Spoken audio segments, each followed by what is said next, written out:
Welcome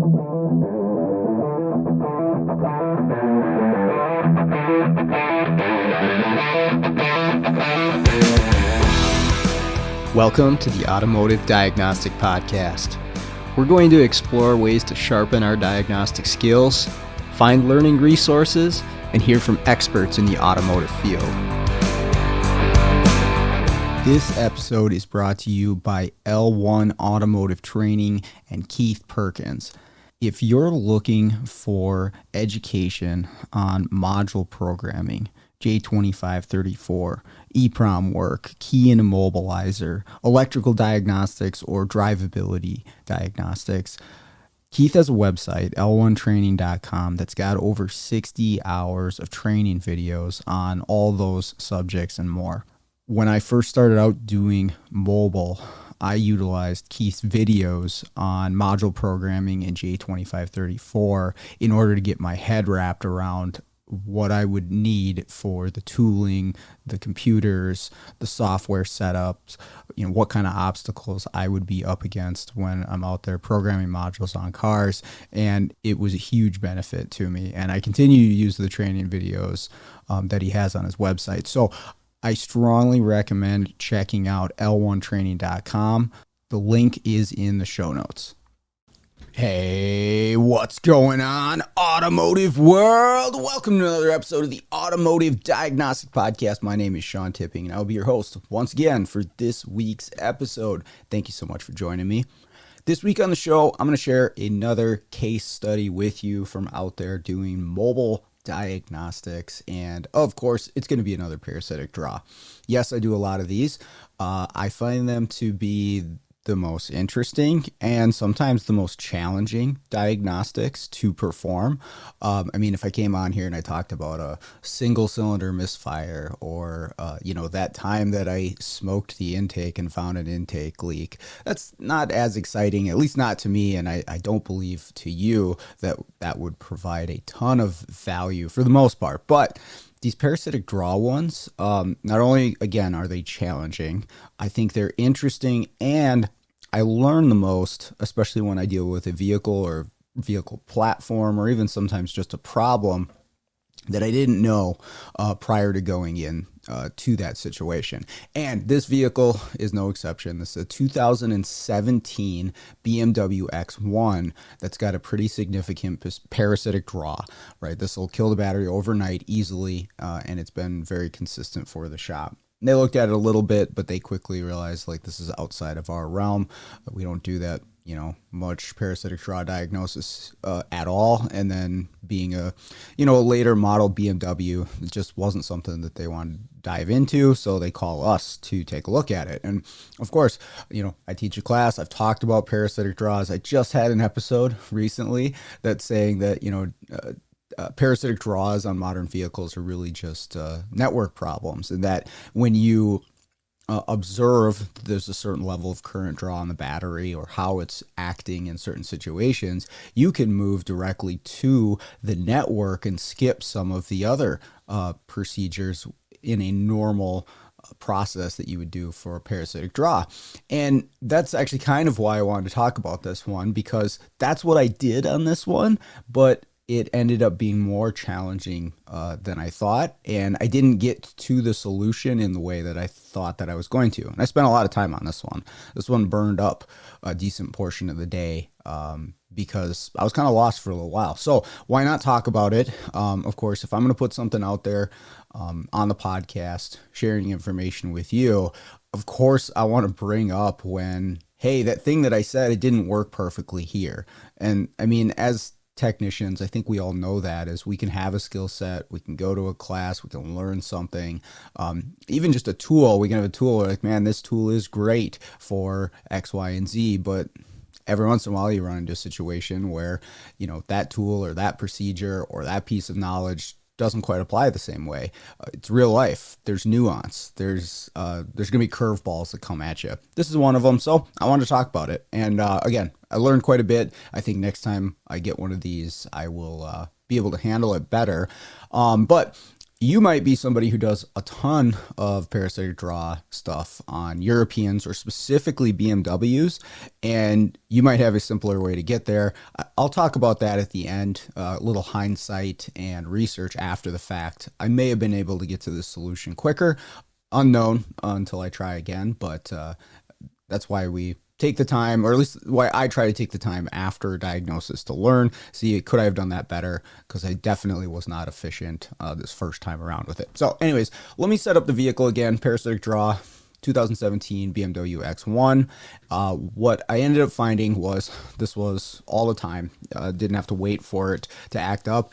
And you didn't have to wait for it to go to sleep because it never fully did, right? There's some vehicles where we have to wait a certain period of time so that the initial amperage draw off of the battery after a key off will time out so that we can see the consistent draw that's on the battery, right? And whatever that time frame is, some are going to be very quick, some are going to be very long, depends on the vehicle, depends on their normal power down process, and it depends on the level of draw, right? If it is a 6 amp draw, you're not going to have to wait very long. You can start diagnosing that right away.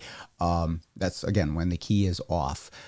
It should drop down to this is real blanket statement, but it's pretty true on most of the stuff that I observe. It should drop down below 2 amps on just about every vehicle within a few minutes, less than 5 minutes. Now, I'm sure there's an exception out there. There's lots of different vehicle platforms and lots of different applications out there. But if I see it hanging above that point for longer than 5 minutes, I'm going to go after that, right? I'm going to look at that vehicle and say, okay, I need to find this draw. And I'll keep an eye on it while I'm doing that. And if it eventually does drop back down, okay, I'll reassess. But vehicles are going to drop down below that 2 to 3 amp range pretty quickly after you shut the key off, close the doors, the hoods, right? Put it into its proper sleep state, okay? Now, this vehicle was bouncing between it's like 4.5 amps and 6 amps.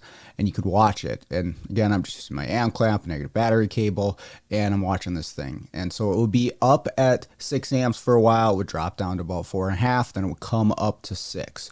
And it took me a little while to see the pattern, but there was a very specific pattern to this. It would be 20 seconds on, and I use my phone to time this. It would be 20 seconds on for 6 amps, and then it would be 5 seconds off where it was still 4.5 amps, and then back up to 6 amps. And would do this indefinitely until the battery was drained.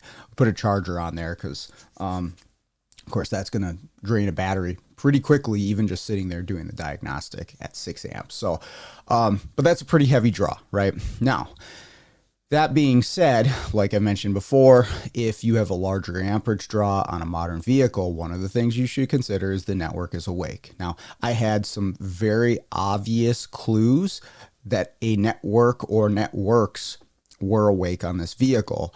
I should back up. I did a pre-scan on this thing, and there was lots of voltage codes from the battery being dead, but I did not have any codes that pointed to anything that looked like it was out of place, or that, there wasn't any smoking gun within the trouble codes that pointed to, hey, this is something I really need to check out. Just a lot of codes indicating that, hey, the battery voltage was below the acceptable threshold, and understandably slow if this thing is pulling 6 amps out of battery most of the time. So anyways, pre-scan is important, especially on something like this. It can clue you into where you need to go. Don't forget to unplug your VCI from the DLC when you're doing this, because that can be a draw. Anyways, the draw was about 6 amps on this thing, bouncing back and forth. And I had some clues that networks were awake. When you looked inside of the vehicle, and this is true for a lot of BMWs that have a actual shift lever, they'll have a little indicator that indicates the gear, right? So there'll be a little green LED next to the P, which is park, and this was illuminated constantly. I also noticed that the backlight for the hazard switch was illuminated, and one of the LEDs on the driver's window switch was also illuminated. and those stayed on indefinitely. And that's a very good clue that there is some sort of body can, or K-can as they call it, that's still awake and talking, and then there's modules that are just waiting to go to sleep. So that kind of was a visual confirmation to me that, hey, I've got networks that are awake. And so if you go back a few episodes, I had, the discussion about parasitic draws. We should really just consider, let's start looking to see if the networks are awake, because if the network or networks are awake, doing the amperage draw of individual fuses or voltage drop across fuses isn't going to be super effective, because you're going to find a number of fuses withdraw because there are a number of modules that are awake because the networks are not going to sleep. So it's going to be an inefficient process to track down which module it is based off of a fuse. Yes, you could say these 6 modules are awake, but then you still have to disable them somehow. So my approach on other vehicles is, let's separate the network down and then figure out, which component is keeping the network awake. So anyways, at this point, I need to understand the network structure of this vehicle and figure out how I'm going to approach this to figure out, is there multiple networks awake? And then if so, how do I break that down into different sections? Well, how do I identify which network is the one that's talking? And then how do I break it down into different sections? And this is where this one went a little sideways for me. I mean, I did understand the structure, and basically the body domain controller, or BDC, in the right front kick panel is the gateway for the vehicle, meaning that if you plug a scan tool into the DLC, it's going to that body domain controller, and then it's going to connect your scan tool to the various networks through the module. It is the gateway. So you're not physically hardwired to any of the networks at the DLC. But if you go to the body domain controller, you can access all of the networks. And there was 4 different ones on this vehicle, I think. And there seemed to be one main connector that had the majority of the network wires going to it. It wasn't all of them, but it was most of them. It was connector 8 at the BDC. I was like, well, this is a great place. I will, unplug this connector, and then I'll monitor the networks for activity. Unfortunately, that did not work out the way that I had planned. And there's a little bit of hindsight here of, okay, well, this makes sense. I spent too much time at this module and at this connector trying to monitor the networks and then disconnect this connector from the module and see who was still talking after I disconnected it. The problem ended up being was when I disconnected this large connector, and this is true of any time you're doing a network separation or a module diagnostic where you are unplugging a big connector that has a ton of pins on it. I know there was almost 40 pins on this particular connector, which is true of a lot of connectors on modules. They're going to have a lot of pins. You're going to have a lot of circuits. And, my goal is just to remove network wires from this module, not everything else that's on that connector. But the problem is unless you depin it or unless you cut wires, you are going to be removing everything from that module. Now, when I was doing this, I was disabling a portion of the module that played a role in why things were staying awake. So basically, when I would unplug this connector, our draw would go away. And when I would plug the connector back in, the draw would no longer be there until I cycled the key on and off again. And that was an important clue, but I didn't quite fully understand it. But I realized in the moment that I couldn't use this as an effective strategy, because after I unplugged this connector, it seemed like whatever was happening went away. Now, must have something to do with it, but I didn't quite understand what, right? Is disabling the BDC in the way that I did the key, or is taking those network wires away from it, disabling it? I wasn't sure. But I decided instead of unplugging at that connector, I was going to go after individual networks and try to separate them at different points and see if I could trigger it that way. Now, I will say I monitored, I think, 3 different networks that had activity on them while this thing was drawing, and all 3 of those did go to this connector. Now, again, you could depin, you could cut wires. I like to try to find connectors or points where I can break the system without having to cause any damage. I mean, number one, we don't want to modify the communication wires unless we have to. But also, for my standpoint as a mobile technician, the more that I take apart is the more that I have to put back together before I wrap up the job, which I would prefer not to do. So I try to do things where I can just unplug and plug back in rather than actually have to do a wiring repair after I'm done with the diagnostic. I will if I have to. I'll weigh my, what the value of that test is going to be. But I took a look at the diagram and I saw that this vehicle uses some terminating resistor connectors that are towards the rear of the vehicle in the luggage compartment. And if you look at how these are set up on the diagram, there are multiple legs of the network that go into these connectors. They're like 26 pin connectors. The resistor is within this little plastic housing. It's almost like a star connector on a Chrysler, if you want to think of it that way. And I was like, well, this would be a great place to break up the network. Finding them is a little tough. You got to pull a panel in the back, and there's 3 of them back there. And one of the networks that had activity on them had its own terminating resistor back there. This was a violet-white K-can 4. It's a body can for the vehicle. Had activity on it, and I'm like, okay, I'm going to start with this one. Now, the problem was when I got to this component, which, again, you had to pull a panel to get to it, the diagram did not match what I found at the actual terminating resistor in the connector. There was only 2 different network legs that went into this, where on the diagram it shows many more than that. But if you pay close attention to the diagram, the vehicle options change what actually intersects at that terminating resistor. And so this ended up being a waste of time too. I did unplug it and it didn't shut anything down. I still had activity on the network, but I wasn't sure exactly how the wiring was structured in this one. I had an idea, but it was tough to say based off of the diagrams. This episode is brought to you by autorescuetools.com and Isaac Rodell. If you are looking to get into module programming, but you are not sure what kind of laptop you're going to need or how to set it up for programming, Isaac is your guy. He can set up laptops specifically to do control module programming for specific brands with partitioned hard drives and all the software that you're going to need to do this. He also sells key cutting equipment, scan tools, and other diagnostic equipment. I bought some stuff from him in the past and the support is phenomenal. So I highly recommend checking out the website. Again, that's autorescuetools.com. The link will be in the show notes.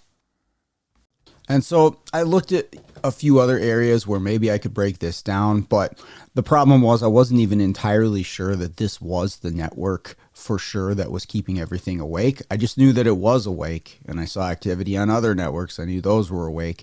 So I wasn't really making any progress, and I didn't feel like I had a real direct path to figuring this out, taking the approach that I was. Like I mentioned on a couple episodes ago, this is a process that I've used on other vehicles that generally is pretty effective. It just wasn't working out on this vehicle in the way that it was set up. And again, there's some hindsight as to, why this was, but I decided to kind of take a step back, look at this a different way, and maybe just take a different approach to trying to figure this out. Now, I was kind of watching the draw the whole time just to make sure that it was staying constant. And the only time I got it to go away is when I had unplugged that BDC module or the one connector at it.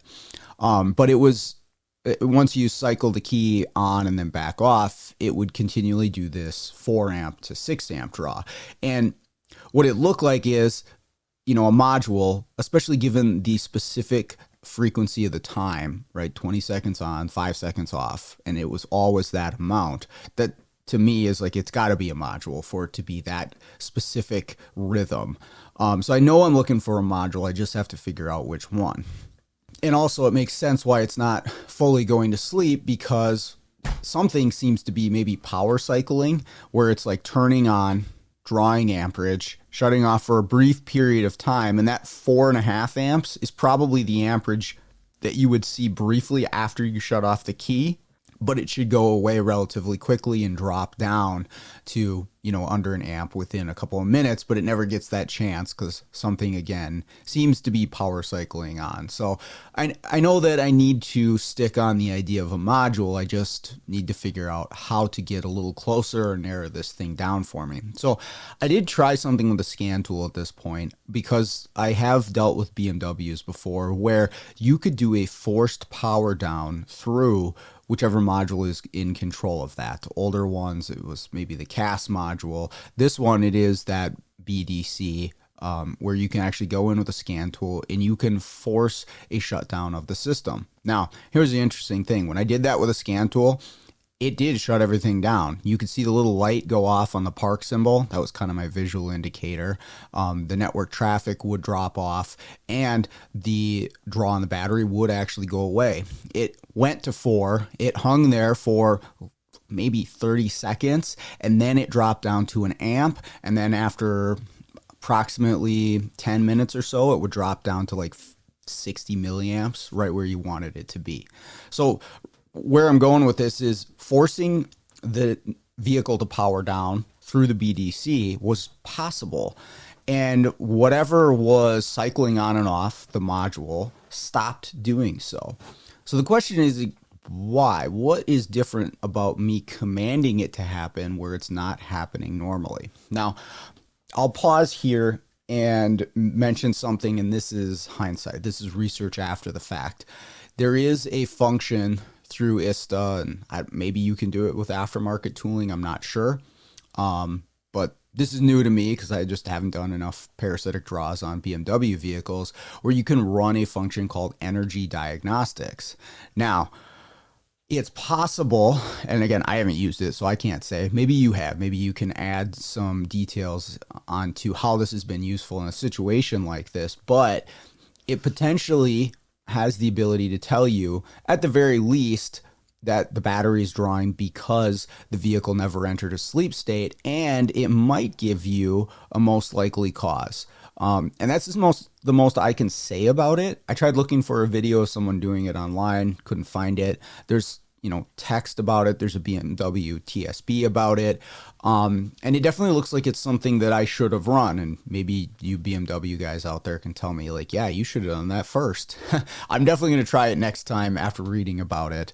But that's energy diagnostics within at least ISTA and maybe available in aftermarket tooling. So that might have been the thing to do here while I'm on the scan tool side of things. But anyways, you can run that forced power down. That's a special function. I just did it with the top on and it turned everything off. Now, again, at that point, you'd have to remove the scan tool or exit the function, cycle the key, and then it's right back to where it was. So again, it powers down when I tell it to power down, but if I don't, then it just keeps doing this power cycling thing indefinitely until the battery's dead. So again, a module, there's networks awake. The BDC definitely has a role in it, but I still didn't have a specific direction or even a way to narrow down pieces of the system. So instead of doing that, I decided I'm going to back up here because I was feeling like, man, I'm not really getting anywhere. I'm not moving into a funnel of any sort. I don't know a specific network that I need to go after. They all seem to have traffic, and it's not like they're waking up. They're all staying awake. So I can't time out which one is the first one to talk. But what I decided to do was go back to what I was not doing in the beginning and use voltage drop across fuses. And my goal here is, okay, well, let me figure out which modules are actually awake, and maybe, here's my thought, maybe I can figure out which module is getting that huge, like, amp and a half jump as this thing power cycles. That was my goal here, is like, maybe I can tell which module is the one that is waking up based on the jump in amperage. Because again, I could time it. It's 20 seconds on, 5 seconds off. So really, I'm just looking at fuses that have voltage drop right now with the key off, of course. And then I do it for 25 seconds looking at the voltage drop. And that should change, right? If you jump up an amp and a half in current, you're going to see a voltage drop change across that fuse. So I was like, I'm going to look at it this way. I'm going to change my approach. And it takes a little bit more time, but this is the approach that actually worked for me here. I was going through the fuses, and I was actually in the glove box. There's a power distribution box at the back of the glove box, and I was going through the fuse, and it took me, I don't know, probably 10 fuses until I found it, and it was a 20 amp fuse 61, and it was going with that 20-second on, 5-second off pattern, and it was like 1.3 amps if you do the calculation with the voltage drop. Okay, so I'm like, hey, this very well might be it. So what do? I remove the fuse, okay? And once you have found the fuse that you think is the draw, of course, pull it out, right? And here's the other thing, and I've talked about this in my classes for parasitic draws. If the network's awake, you don't have to worry about waking up the network. So go ahead, disable stuff. It's not as big of a deal. If you're concerned about waking up the network, that's a different story. But in this case, yeah, I'm just going to pull this fuse out. I do. Within a few minutes, the vehicle's fully asleep. Okay, that power cycling goes away. It goes down to like 4.5 amps, but within a minute or so, it's down to an amp, and within a few minutes after that, it's fully asleep. Just like if I had caused it to power down with the scan tool, the BDC. Okay, so I found it now. What's on this circuit? There's only one thing on this circuit. It is the head unit, or the HUH. It's the radio, essentially. It's a silver box behind the dash on this one. And that's the only thing this fuse powers. And so I can go to that module and make sure that there's no inputs that are keeping it awake. There wasn't. I looked for TSBs to see if there's like an update to fix something like this. Didn't find anything.